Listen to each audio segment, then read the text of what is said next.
Question है a signal is sampled at 8 kilohertz and is quantized using 8-bit uniform quantizer assuming SNRQ for a sinusoidal signal.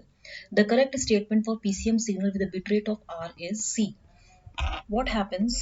Pulse code modulation आपने पढ़ा है. It is a technique to change an analog signal to digital one. Okay. A large bandwidth is required in the PCM system. इसका formula क्या होता है? जो आपका signal to quantization ratio है, signal to quantization ratio of PCM, it is given by 1.8 plus 6n dB. n क्या होता है आपका? नंबर ऑफ बिट्स, ठीक है.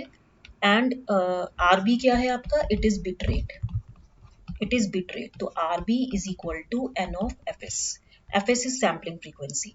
तो यहाँ पे देखिए n इज इक्वल टू 8 है एंड जो आपका signal to quantization noise ratio 1.8 plus 6n, that means 1.8 plus 6 into 8 and this is equal to 1.8 plus 48 and it will be 49.8 dB. तो जो आपका इसने क्या पूछा है, the correct statement for PCM signal with bit rate of R. आपको SNRQ निकालना है और आरबी निकालना है, ठीक है. आपको बिट रेट निकालना है और SNRQ निकालना है. तो एक तो आपका ये SNRQ आ गया. अब n इंटू एफएस कितना दिया है आपको? 8 किलोहर्ट्ज. तो ये हो जाएगा 64 kbps. तो आपका कितना आंसर आएगा? थर्ड ऑप्शन आना चाहिए. यस, ठीक है. सिंपल क्वेश्चन है. नेक्स्ट क्वेश्चन है आपका, रुकिए, ये the Y parameter presentation of the circuit is shown in the figure. अब आप ये सर्किट देखो पहले. इस सर्किट में आप देखो हमें वाई पैरामीटर्स निकालने हैं. कैसे बनेगा बताइए. देखिए, the network consists of two port networks connected in series. ये सीरीज देखो, सीरीज कनेक्शन में क्या होता है?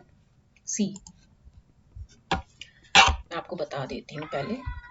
इन series connection the Z parameters can be added, ठीक है.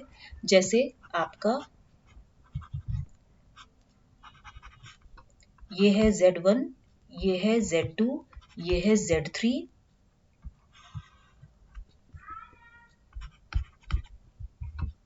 ये I1 है, तो ये V1 है और ये V2 है, ठीक है. तो आप देखिए Z पैरामीटर्स कैसे निकलेंगे. This will be equal to Z1 plus Z2, Z2 plus Z3 and Z2 and Z2, ठीक है. अब आप देखो Y मैट्रिक्स जो होगा it will be the inverse of the Z matrix. यही तो होता है ना, कुछ चेक करना है इसको. तो यहाँ पे अगर आप Z1 निकालेंगे, पहले तो आप देखिए Z parameter matrix of the first network जो है उसका Z पैरामीटर जो होगा, इट कंसिस्ट्स ऑफ, ये जो पैरामीटर है this consists of two port networks, ठीक है, कनेक्टेड इन सीरीज. तो यहाँ पे जो Z1 है आपका, ये कितना है आपका बताइए? 2 + 4 हो गया. हाँ, देखिए यहाँ पे तो कुछ भी नहीं है. आप इसको लिख सकते हैं 4, जैसे मैंने आपको बताया था. अगर इस फॉर्म में हो, ये Z3 है अगर, ठीक है. आप इसको, इसने ऐसे तो बताया नहीं है. 4 हो गया, देखिए ना, 2 हो गया. और देखिए टू पोर्ट नेटवर्क्स का है ये. एक ये दिख रहा है इसमें, एक ये दिख रहा है. एक का पैरामीटर होगा 4, 2, 2 और Z पैरामीटर जो सेकंड नेटवर्क का है वो है आपका 2, 1, 1, ठीक है, यहाँ पे, ठीक है. तो Z पैरामीटर ओवरऑल जो हो जाएगा वो क्या हो जाएगा? ये. तो ये वैल्यू कितनी हो जाएगी?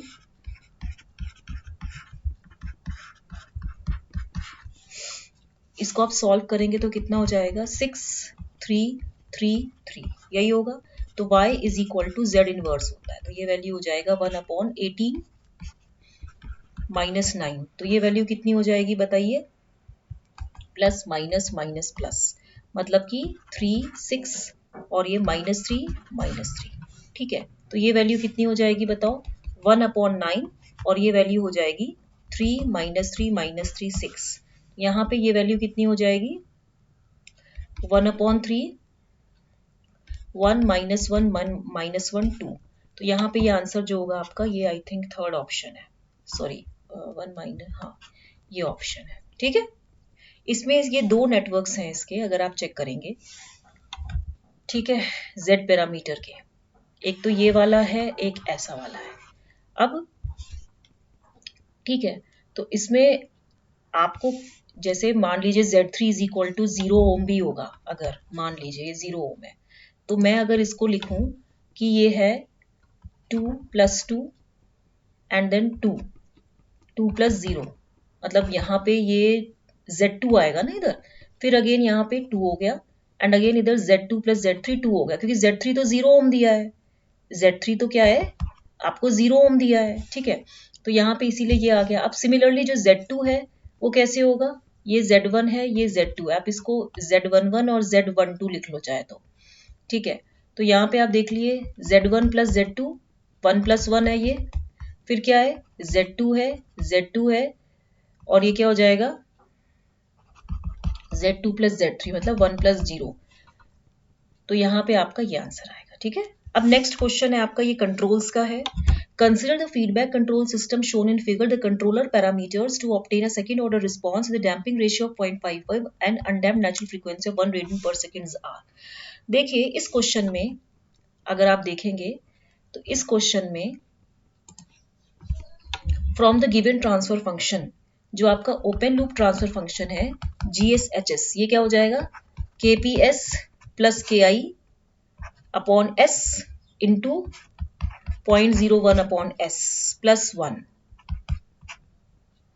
कैरेक्टरिस्टिक इक्वेशन क्या हो जाएगा 1 plus GSHS is equal to 0, 1 plus KPS plus KI upon S into 0.01 upon S plus 1 is equal to 0।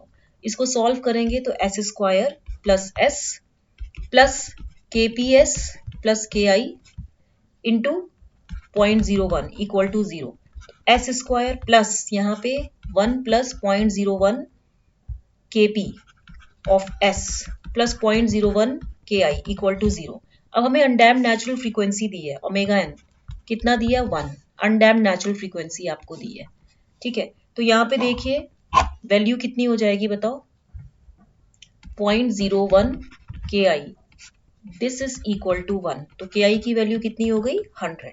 Damping ratio कितना दिया है आपको 0.55, तो twice xi omega n is equal to कितना हो जाएगा twice xi omega n 1 plus 0.01 of KP, ठीक है। तो twice xi into 1 is equal to 1 plus 0.01 of KP into, ये इंटू में है, तो यहाँ पे देखिए 2 into 0.55 is equal to 1 plus 0.01 of KP। तो KP की वैल्यू कितनी है, इसको आप सॉल्व करेंगे 11, ठीक है, तो ये 1.1 हो गया। तो KP की 0.01 KP था, तो यहाँ पे आप देखिए 1.1 माइनस 1 कितना हो जाएगा 0.1, तो KP की वैल्यू कितनी हो जाएगी 0.1 बाय 0.01,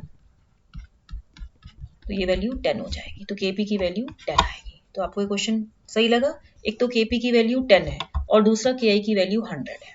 मैं अगर दूसरा भी मार्कर चेंज कर लूँ तो ये ऐसा आएगा। तो कैसा लगा आपको पढ़ाने का ढंग, इसको लाइक शेयर सब्सक्राइब करना मत भूलिएगा। Okay, thank you very much.